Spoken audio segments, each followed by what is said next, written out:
All right, what's going on, everybody? Welcome back to the channel. Look, it's my fault. I'm sorry, I'm being inconsistent here. It's been like 2 weeks since my last video. My fault, I've been very busy, but been busy for a good reason. I'm gonna tell you about that here soon. So, as you can see behind me, I got the Dart sitting back here, and it has a brake under the front wheel. And well, there's a reason for that. It's because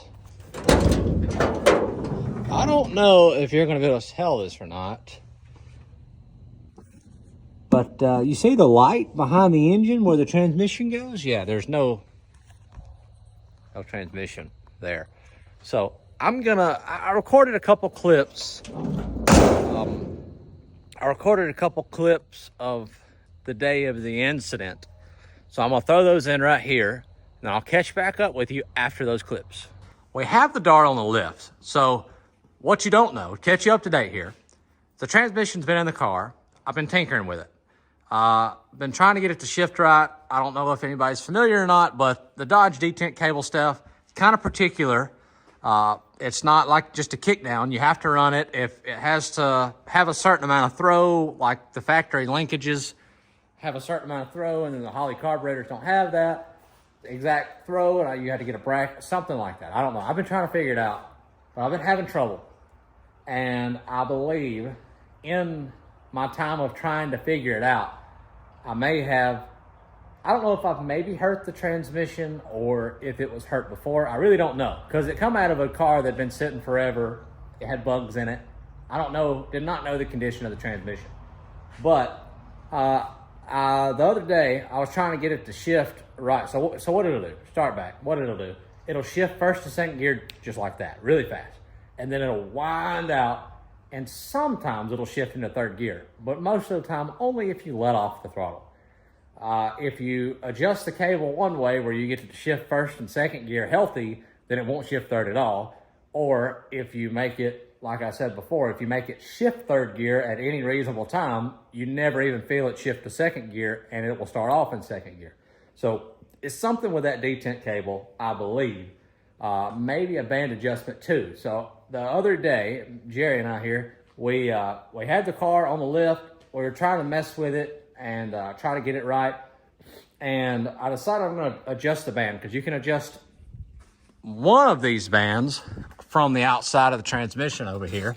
I don't know which one off the top of my head, but you see that, I don't know if you can see it. You see a little nub?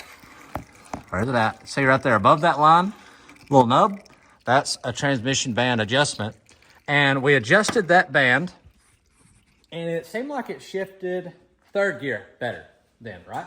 Mm-hmm. Yeah, it actually shifted third gear better than it has been, but it still wasn't quite right. So it still didn't shift first and second quite right. So there's another band you can adjust by dropping the pan, and that's what we decided to do now, is drop the pan and try to adjust that band.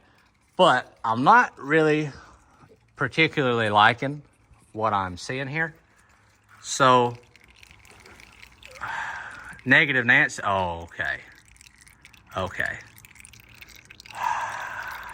Who ordered paint?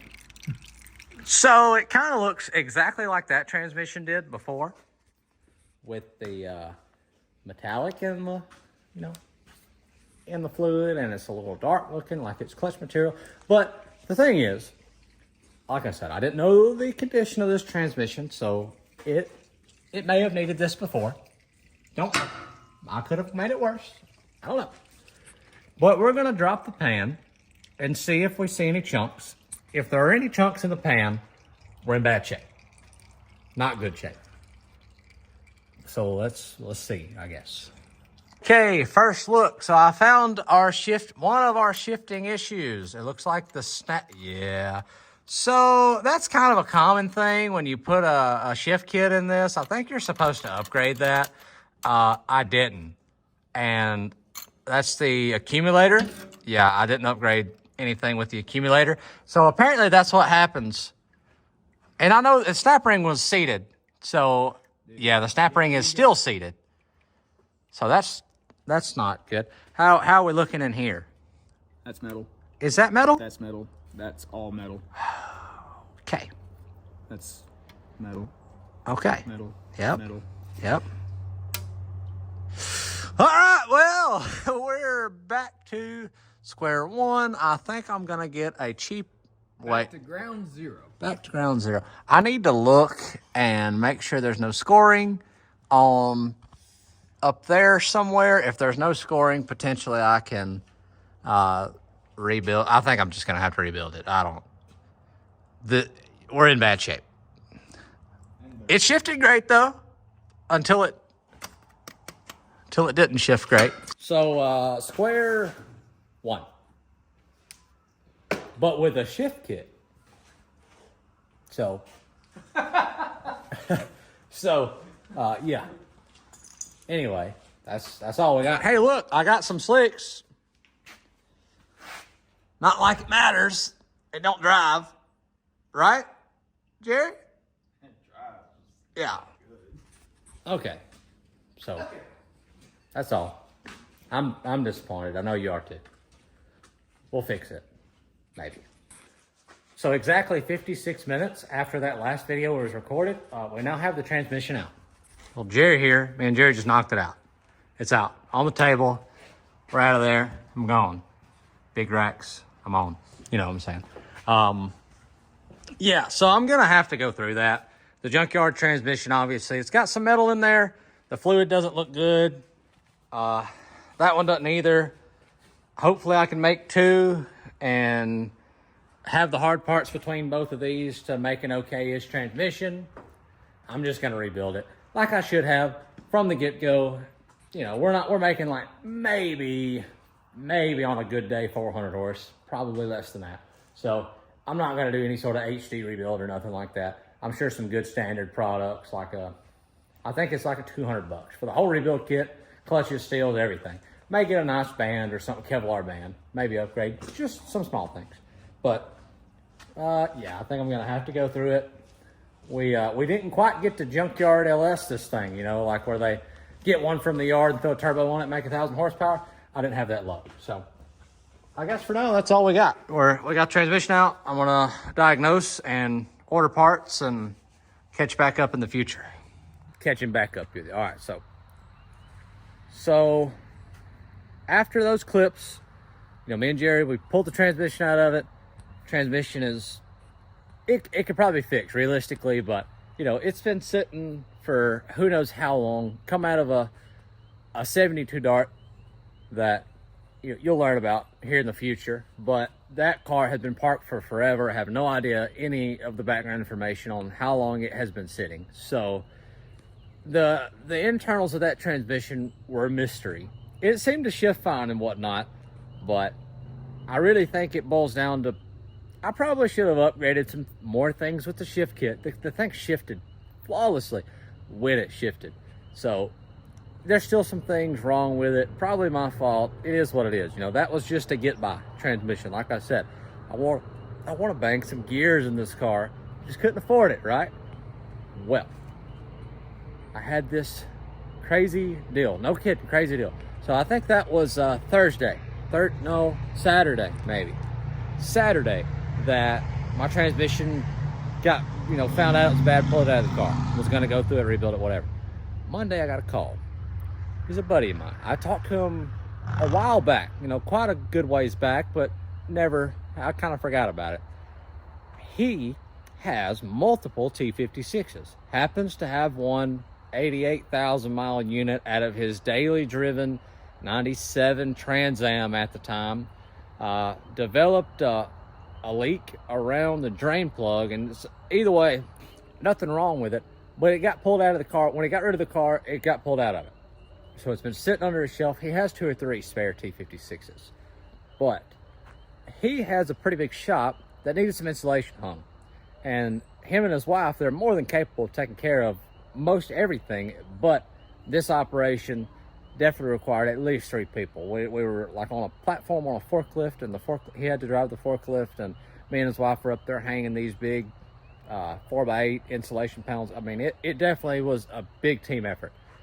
But he said he knows I need a transmission. If I'd come help him hang the insulation, in return I would get a T56. So we just completed that installation job. We did it last weekend. It was a long day. All day, or half the day Thursday, all day Friday, all day Saturday, rest day Sunday. But it was a lot of work. Didn't feel like doing anything, much of anything Sunday. So here we are in the future. I just finished that job, and I have now acquired a T56 for this unit right here. So it is an LT T56, and I'm actually going to show you one here in just a second. Give me just a second.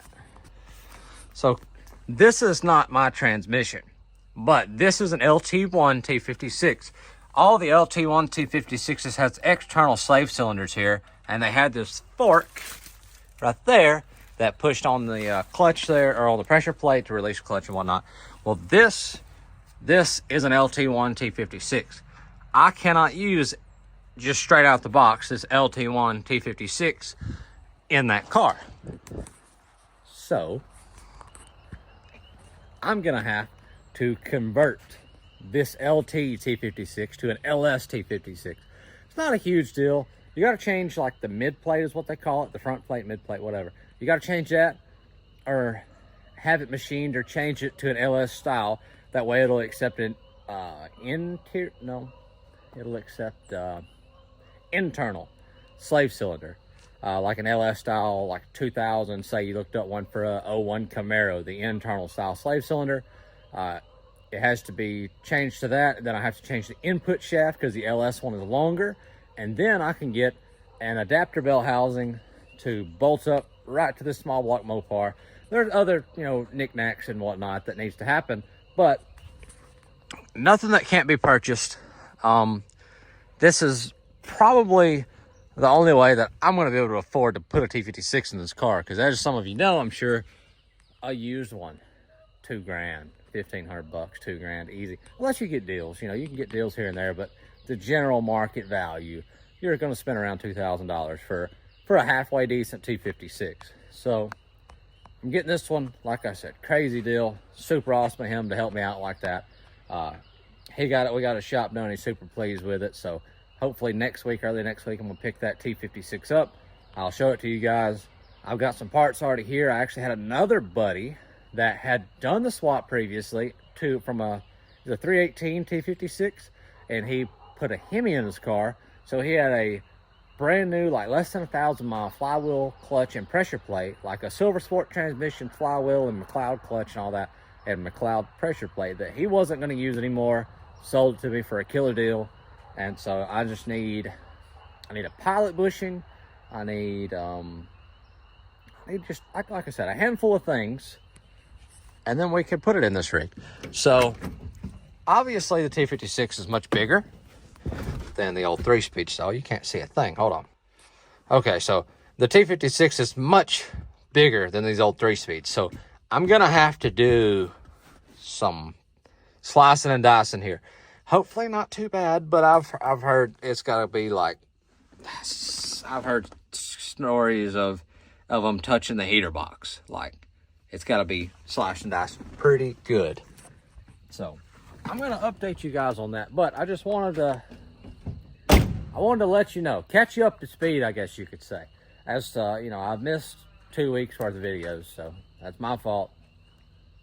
But we're going to be back on them, because now we got something to work towards. We're putting a T56 6-speed in the old Dart, hopefully before Power Tour. So who knows? Anyway, I appreciate you guys for watching. I apologize for missing some videos. Won't happen again. It might happen again, I don't know. But anyway, thank you guys for watching. Leave a like, comment. Let me know what you think about it. We'll see you next time.